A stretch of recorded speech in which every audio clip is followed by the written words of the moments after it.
श्लोक 18 पाठ 5 कर्मयोग कृष्ण भावना भावित कर्म 5वां पाठ। विद्या विनय संपन्ने ब्राह्मणे गवि हस्तिनी शुनि चैव श्वपाके च पंडिता समदर्शिनः। वे ज्ञानी जन विद्या और विनय युक्त ब्राह्मण में तथा गौ, हाथी, कुत्ते और चांडाल में भी समदर्शी। इसका विस्तार गीता अध्याय 6 श्लोक 32 की टिप्पणी में देखना चाहिए ही होते हैं। 18 व्याख्या। इस श्लोक में भगवान श्री कृष्ण ने बताया है कि एक सच्चे पंडित की दृष्टि सभी प्राणियों पर समान होती है। जब कोई व्यक्ति विद्या और विनय से संपन्न होता है तो उसकी सोच में किसी भी जीव या जाति के प्रति भेदभाव नहीं रहता।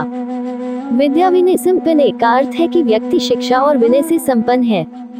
ब्राह्मणे से तात्पर्य एक ब्राह्मण से है जो विद्या और संस्कारों का पालन करता है।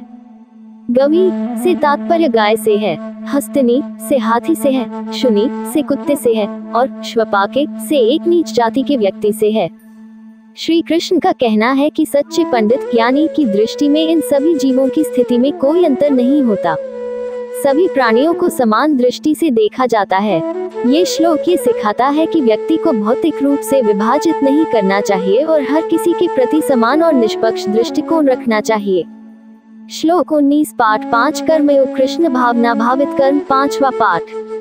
एह त्यजता सर्गो येषा साम्य स्थित मनः निर्दोष है सम ब्रह्म तस्मात् ब्रह्मणीति स्थिता।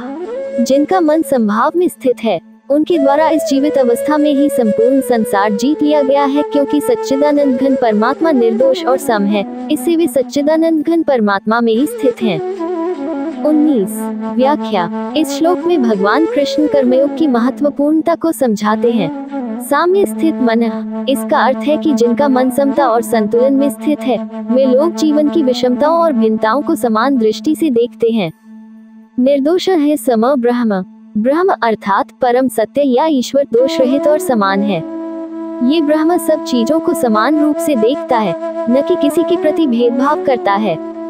तस्मात् ब्रह्मणीति स्थिता, ऐसे लोग जो इस समता और संतुलन की स्थिति में होते हैं वे ब्रह्म में स्थिर होते हैं, यानी वे आत्मा और परमात्मा के बीच एक गहरे संबंध में होते हैं और इस अवस्था में रहते हैं। इस श्लोक के माध्यम से भगवान कृष्ण ये बताना चाहते हैं कि एक व्यक्ति को अगर आत्मा के सच्चे स्वरूप को पहचानना है और मोक्ष प्राप्त करना है तो उसे मानसिक संतुलन और समता को बनाए रखना होगा। जो लोग इस स्थिरता को प्राप्त करते हैं वे ब्रह्म ईश्वर में स्थिर रहते हैं और जन्म मृत्यु के चक्र से पार हो जाते हैं।